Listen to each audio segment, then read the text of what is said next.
एक व्यक्ति एक घने जंगल में भागा जा रहा था। वह जिस रास्ते जा रहा था उस रास्ते एक कुआं पड़ता था। शाम हो चुकी थी, जिसके कारण अंधेरे की वजह से उसे कुआं अच्छे से दिखाई नहीं देता, जिससे वह उस कुएं में गिर जाता है। गिरते हुए कुएं पर झुके पेड़ की एक डाल उसके हाथ में आ जाती है। जब उसने नीचे झाँका तो उसकी आंखें फटी की फटी रह जाती हैं, क्योंकि कुएं के अंदर 4 अजगर मुंह खोले उसे देख रहे थे और जिस डाल को वह पकड़ रखा था उसे 2 चूहे कुतर रहे थे। इतने में एक हाथी आता है और पेड़ को जोर जोर से हिलाने लगता है। वह आदमी घबरा जाता है और सोचने लगता है कि हे भगवान, अब क्या होगा। उसी पेड़ पर मधुमक्खियों का छत्ता लगा हुआ था।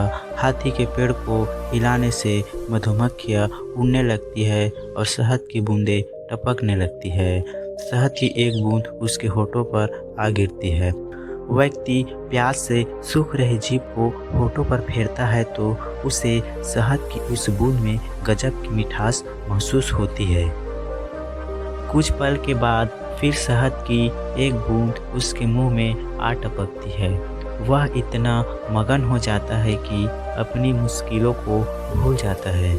उसी समय उस जंगल से एक महात्मा साधु गुजर रहे थे, जो साधु के रूप में साक्षात भगवान थे।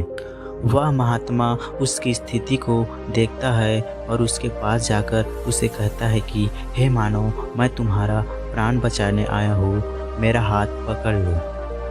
वह व्यक्ति उस महात्मा को देखकर बहुत प्रसन्न होता है। जैसे ही वह अपना हाथ उस महात्मा की ओर बढ़ाता है, वैसे ही एक बूंद शहद की उसके मुंह में और गिरती है।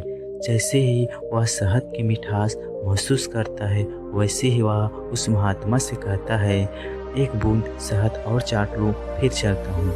एक बूंद, फिर एक बूंद और हर एक बूंद के बाद अगली बूंद का इंतजार करता है। अंत में थक हार कर वह महात्मा वहाँ से चला जाता है।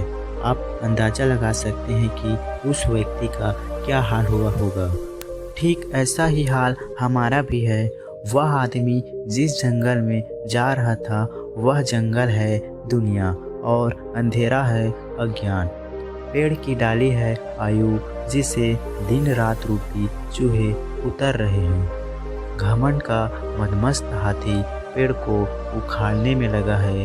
शहद की बूंदें सांसारिक सुख है, जिनके कारण मनुष्य खतरे को भी अनदेखा कर देता है और उन खतरे व मोह से निकलने वाले रास्ते की ओर से भी मुंह फेर लेता है और जीवन की इस मोह में फंसा रह जाता है। अतः सुख की मोह में फंसे व्यक्ति को भगवान भी नहीं बचा सकते।